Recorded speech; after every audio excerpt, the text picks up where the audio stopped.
Hi, everyone. I'm coming to you from my coaching chair today instead of the easel because part of my business is working with people one-on-one, coaching them on bringing their soul projects to life, which might be a TED Talk, a new business, a book, their own art practice. And in all of those conversations, we end up speaking about what it is to find their voice.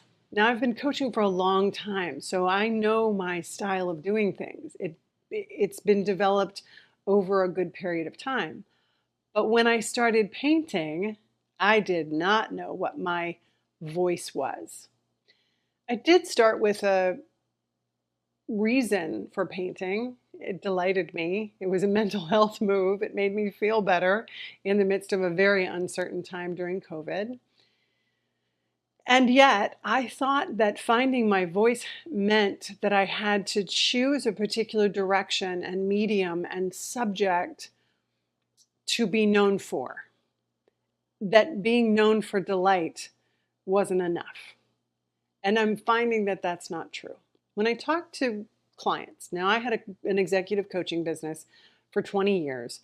I coached hundreds of executives on next level leadership and their brand and the experience they wanted people to have of them and how to know whether or not that was happening.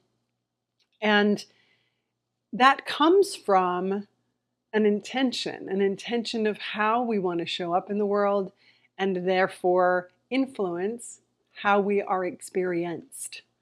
And there are a lot of conversations about who you must be and how you must experience the world and what impact is a must for you that goes along with that. And it's the same in the art practice. And it doesn't just happen just because I decided. I can put words to it, and I should put words to it in the beginning, and then I have to show up for it again and again and again and again. So in my own art practice, and you can see, let me just flip this a little bit. Now this middle painting is Peter Max, that's not mine. But this painting is a pastel wave that I did from a photograph I took in Spain. That is an oil painting on linen of the view from my balcony. That is a chocolate shoe in Paris in oil on copper. That is an orchid from my stepmother's home that I did in acrylic on board. So different subjects, different mediums, different surfaces. What is key to all of them was my delight in the doing of it, my delight in the process of showing up for it, of doing my practice over and over and over. Because to me, a series of work, right? Like if you're an executive taking on a project, has particular outcomes, guidelines, ways of getting to it.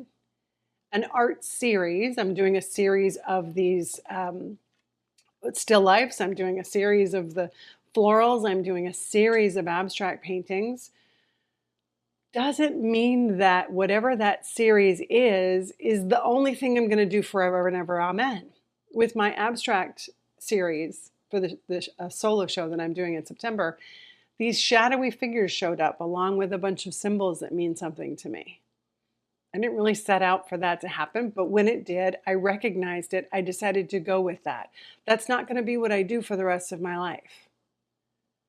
But I made sure that when I was doing it, that I was delighted, that it was challenging me in some way, that I wanted it to make other people think and be curious and want to move around. So I answered those questions of who must I be, what must I experience, and how must I impact in this regard, in this conversation we're having today, in regards to my voice as an artist, your voice as a writer, as a leader, as a coach, as a teacher, as whatever.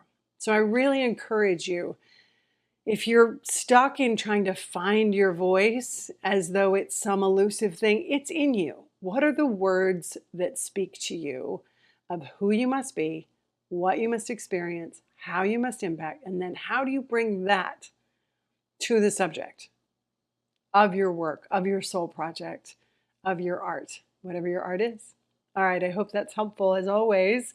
And if I can help you, shoot me a message. I'm happy to. See you soon.